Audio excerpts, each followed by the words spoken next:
So, hey everyone. Again, we're not doing Lego videos. I'm gonna be assembling the Lego, don't worry about that. I'm gonna be doing, villain videos. But I'm gonna do this a little differently than what I have been doing.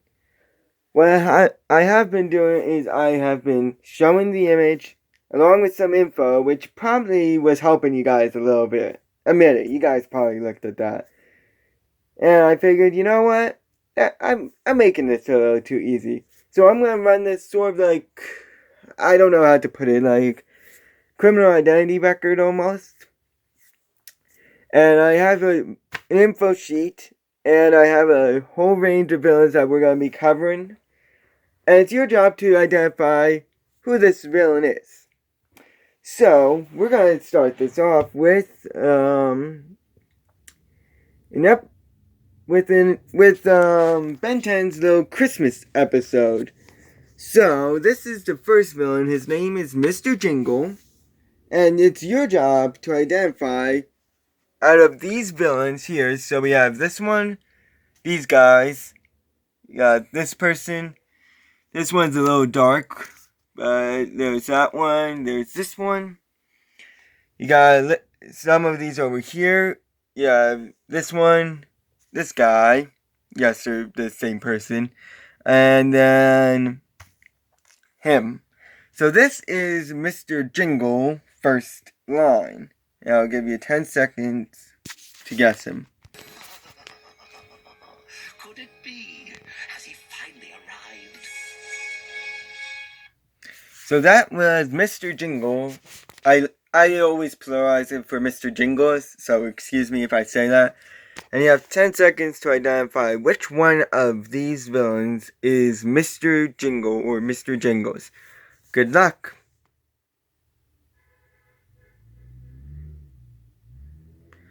So, the villain that is Mr. Jingles is this guy right here. So, we're just gonna take him out of the equation.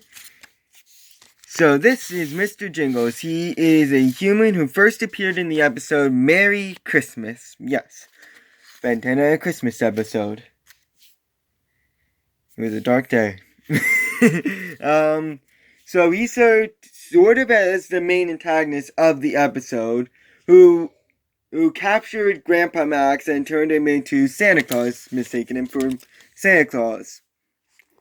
And throughout the episode, Ben and Gwen are trying to get him back, to get Grandpa Max back. All the while, they were slowly turning into elves, a consequence of living in his loop. But they were unfortunately captured. But soon after they were captured, Ben turned into gray matter and destroyed the Jingulator, which was essentially creating all this magic. And after delivering gifts in typical Christmas fashion, because you can't have any Christmas episode without delivering gifts to the joys of children, only in this case, Ben had to turn into the grossest alien known to man, a stinkfly. And once that was done, they all reverted back to their age, but Mr. Jingle was already very, very old. So he reverted back to his normal age, which is dust, to say the least. And they had a statue, this one right here, dedicated to him in the park, in the town center. So he has Nutcracker soldiers that are able to keep an eye on everything in town. Unfortunately, I was not able to get a picture of them.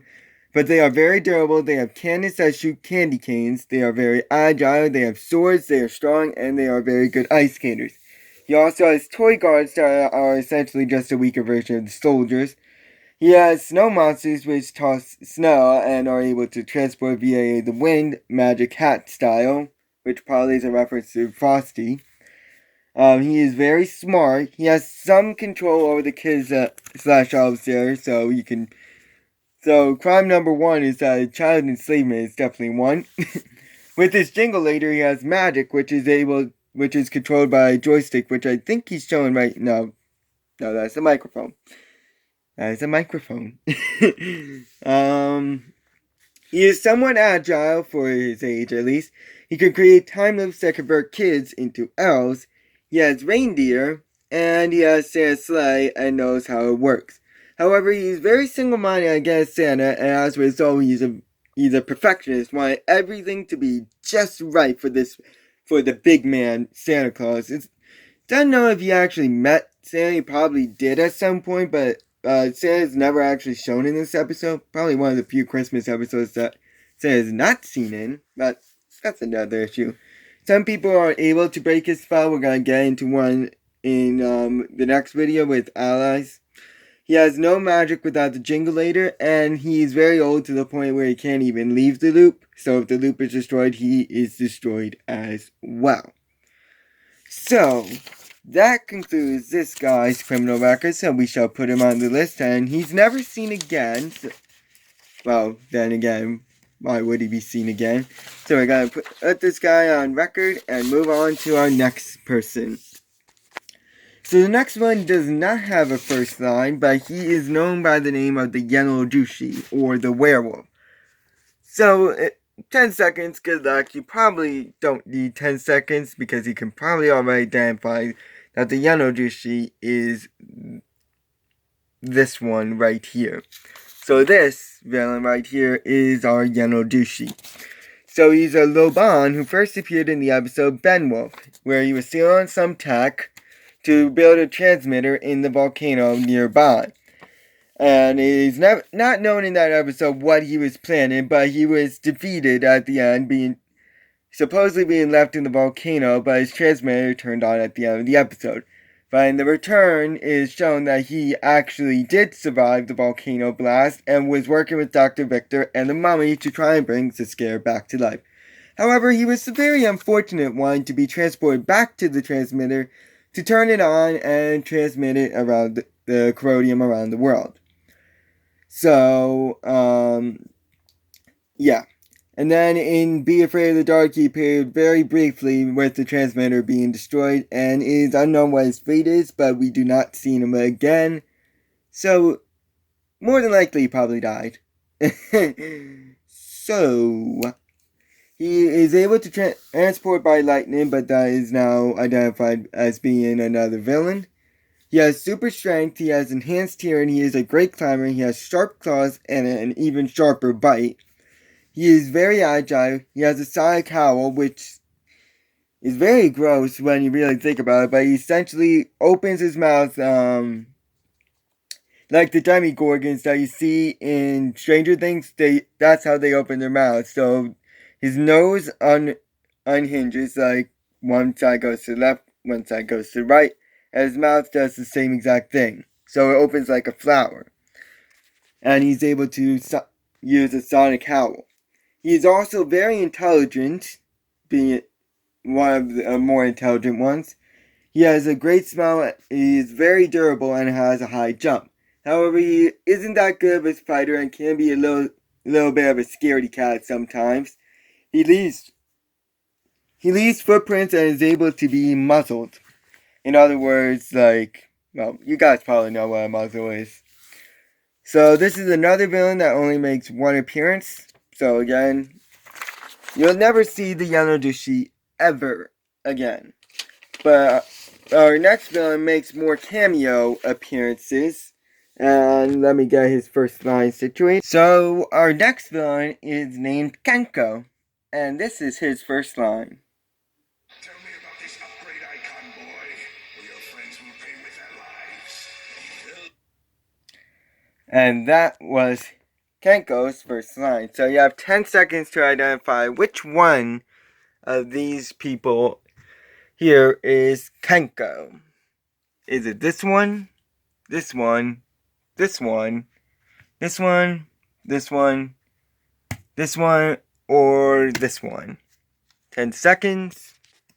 Good luck.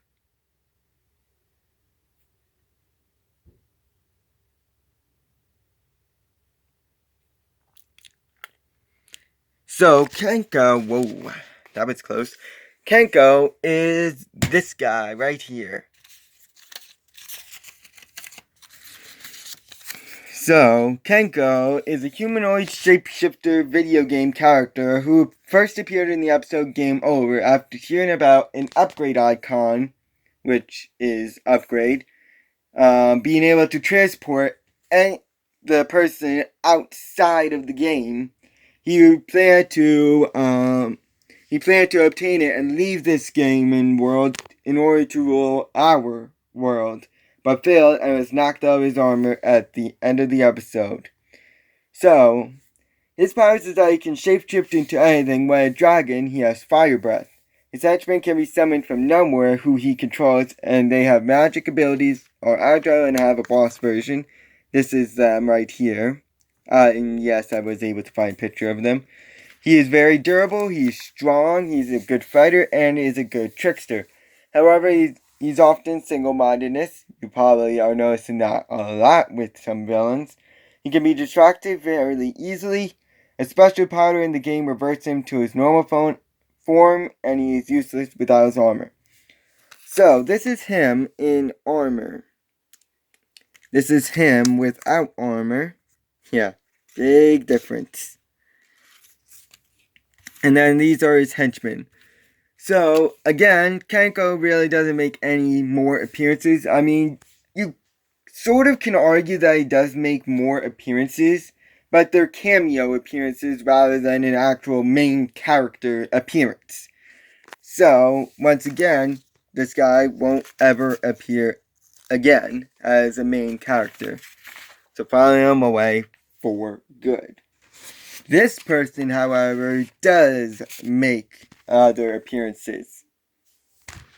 So, our next villain does make other appearances, much to my very annoyance, because he is, well, I just don't like him.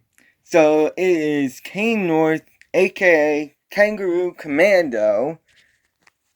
Well, kind of obvious which one it is, but I'm still gonna play his first line, which is this. Who's he talking to? Himself? Right. That was his first line. That you don't tell me what to do.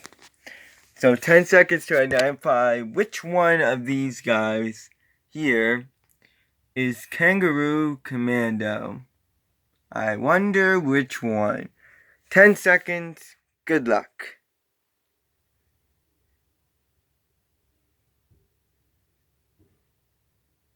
So Kangaroo Commando, in case you guys didn't know, was this guy right here. This is Kane North, aka Kangaroo Commando, who is a human, who first appeared in the episode Super Alien Hero Buddy Adventures, in which he planned to kill his twin and Tim Dean for copying his work, and never getting the popularity that he rightfully deserved. However, he was stopped and failed in his attempt and was arrested at the end of the episode. So he is very smart. He helps stage accidents. He's a very good fighter. He's very agile. I wrote good fighter twice. He has smoke bombs. He has the Kangaroo Commando suit, which has a super jump, a super kick, a fire extinguisher, a rope and grapple gun, a blowtorch. He is also a very good detective and is rich, supposedly. But he has a very huge ego and is, I didn't know how to put it, but he has also a popularity problem in which he's like obsessed with becoming popular to the point where it's like he needs to be popular. In which case it's more self-centered as well. And is also rivals with Tim and his twin as well, which we're gonna get to. So this guy actually does make other appearances, not in Alien Force Super Alien, but he does make other appearances in Omniverse. He makes one appearance, unfortunately, because we can't get a good guy down. When he gets out of jail, he's like in a snazzy business suit and stuff. I guess the prison guards really do get biased. Anyway, so this guy actually goes on record. I just like doing it this way. It's not fun. So that guy is going to go on record for way later in the future. Way later. We're not going to get to it for a long time. So, our next villain up is the Mummy, who does not have any first lines because he doesn't talk. Well, let's see if you can identify which one of these guys is the Mummy. So is it this one? Or is it these guys? This guy? This one? Or him? 10 seconds. Good luck.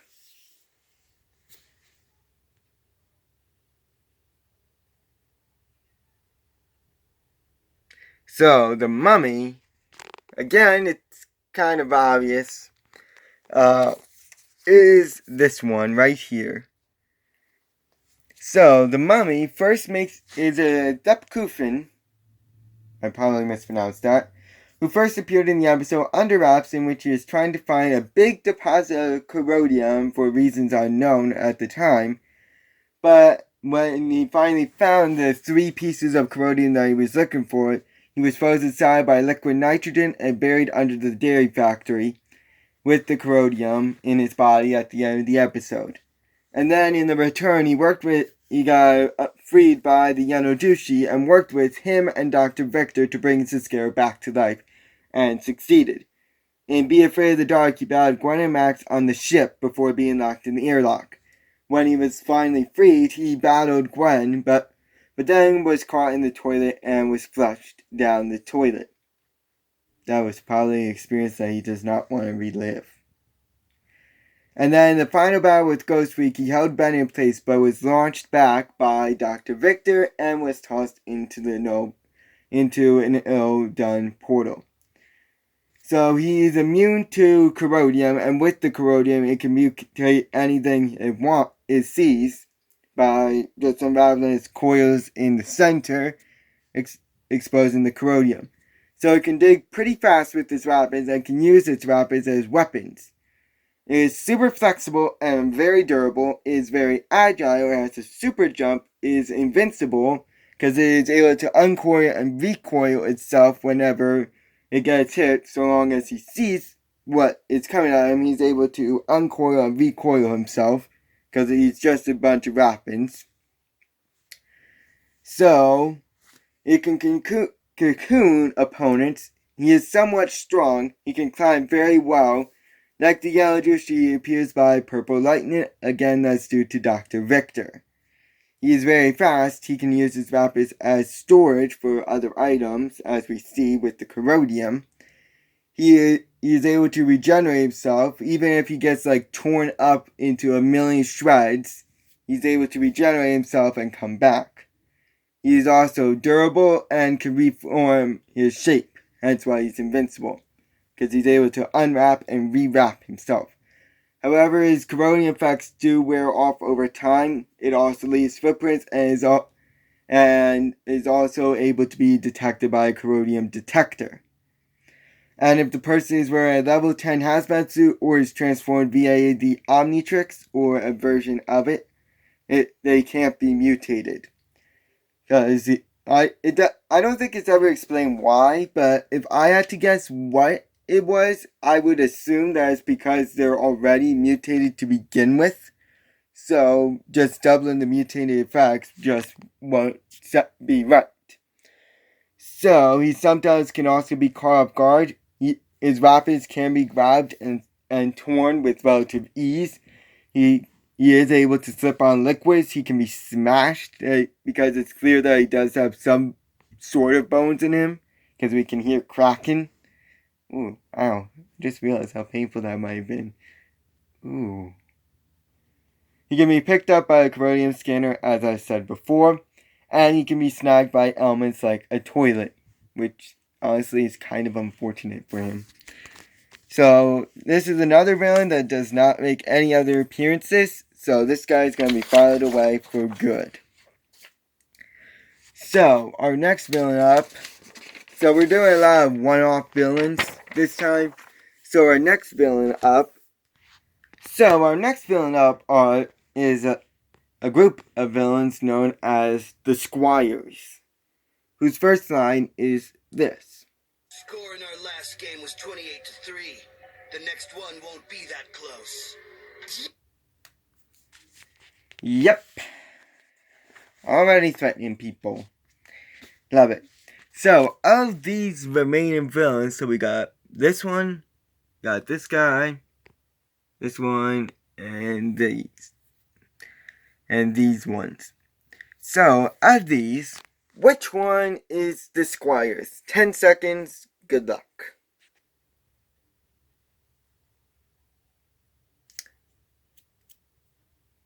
So, the Squires are these ones. So, these are the Squires. I couldn't find a human picture of them, but they are a robot who first appeared in the episode The Unnaturals, in which they bowed Ben's hometown team of the Cannons before they were discovered by Ben to have another motive, which was to kidnap the president and replace him with a robot. Fortunately, they failed, and they were all destroyed by the end of the episode. So they are expert baseball players. They are very agile. They can climb really well. They are super strong. They are fast and have fast reflexes. They work in a group. They can shoot electricity like a taser. They are able to shapeshift and are durable. However, they are weak to electricity and can be taken out relatively easily. Not as easy as droids, but they are still easy to beat. So they are never reformed, so they don't make another appearance. So that's the end of their story. Lots of one-off villains, you notice, in probably. So, our next villain up is a villain known as Coach Finn. So, Coach Finn's first line is this. Excellent drill. So that was his first line, and of these remaining villains, which one is Coach Finn? 10 seconds, good luck.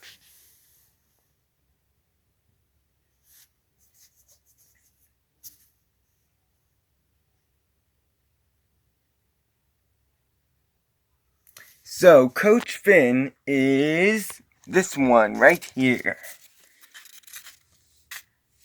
So, this is Coach Finn in his human form and in his robot form. So, he is a robot. He is a robot who first appeared in the episode The Unnaturals. He is the leader of the Squires, or the coach of the Squires, who had the same goals as the Squires, wanted to kidnap and kill the president and then replace him with a copy of him via a robot. But when the Squires failed to deliver on this, he had to step in and try and finish up the work for himself, but he was destroyed at the end of the episode. So he has absolute control over the Squires. He owns a factory that is on the grounds, as well as control it. He is very smart, has excellent sight, and it also has a little tablet like coaches use, where he's able to record info as well, which I probably should have noted. He also has very fast reflexes. He is very durable. He is a shapeshifter. He is very fast and very strong. And unlike normal Squires, he also has laser cannons as well as a last resort protocol. If he's ever to the point where he knows he's gonna be beat, he has a last resort protocol to blow himself up in case as a last ditch effort in order to kill anyone nearby. However, he can be destroyed very easily, not as easy as the Squires, but he can still be destroyed if hit enough times. So again, this guy never makes another appearance. So we can file him away for good. But the next villain up does make other appearances. And makes his other appearance is first a non-original series debut and one of the most confusing Ben 10 episodes of all time. So, our next villain up does make other appearances, as I mentioned, and here is his first line. And my redesign of the propellant tanks will increase velocity on the twin solid rocket boosters, allowing for increased high altitude efficiency. The changes are already being implemented. Very impressive. So, his name is Dr. Victor. And of these remaining villains, who is Dr. Victor? 10 seconds, good luck.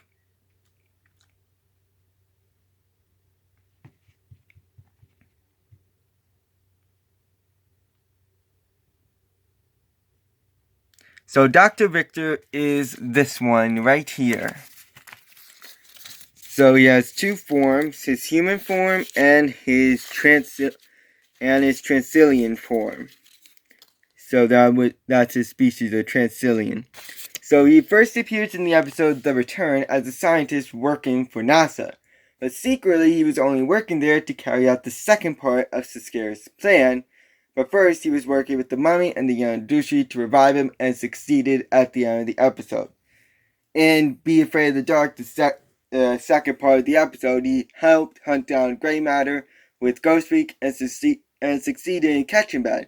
But then he chased Upgrade into space, where he was then sent into space after Upgrade exited out of the booster. By unknown means, he was able to upgrade the booster himself and was able to control it.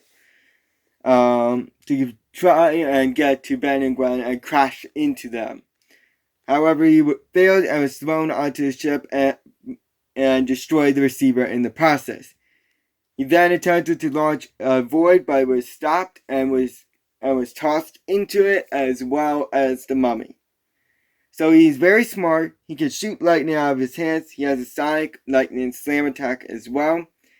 He can transform into a human form, and possibly he can transform back, though it is unknown. He is able to plug into electronics. He can summon portals with his purple lightning. He is very strong. He is very durable. He has great reflexes. He can survive in space, and his boots can stick to surfaces. However, he can be obsessed with his work at times and can get mad when someone questions it. He is very fearful of Siscara and can be shocked by lightning. So this guy actually does make other appearances, becoming an minor antagonist, but never any major appearances. But still, he does return as a major villain in some points. So he's gonna be filed away on record. And our last one, he never doesn't have a first line. But you can argue that he is not a separate antagonist, but I consider him a separate antagonist, and that is this one right here. This is the Mecha Droid. I'm not going to quiz you guys on this because, well, there's only one left.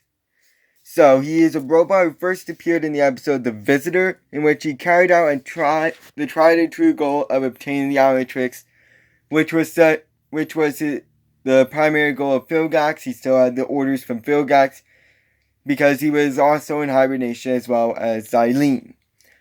He was awakened by some snowmobile riders, and having too many unique powers of his own, I decided to include him as a separate antagonist than the Philgax droids, and he was destroyed at the end of the episode. So, like other droids, he is very fast. But he also has tentacles that can latch onto anything and are very long. He has a super slam. He can shoot missiles. He's very durable and can rebuild himself if he is injured. This also goes for any upgrades that he wants. This form here, which is a very dark one because it's a screenshot, is his final form.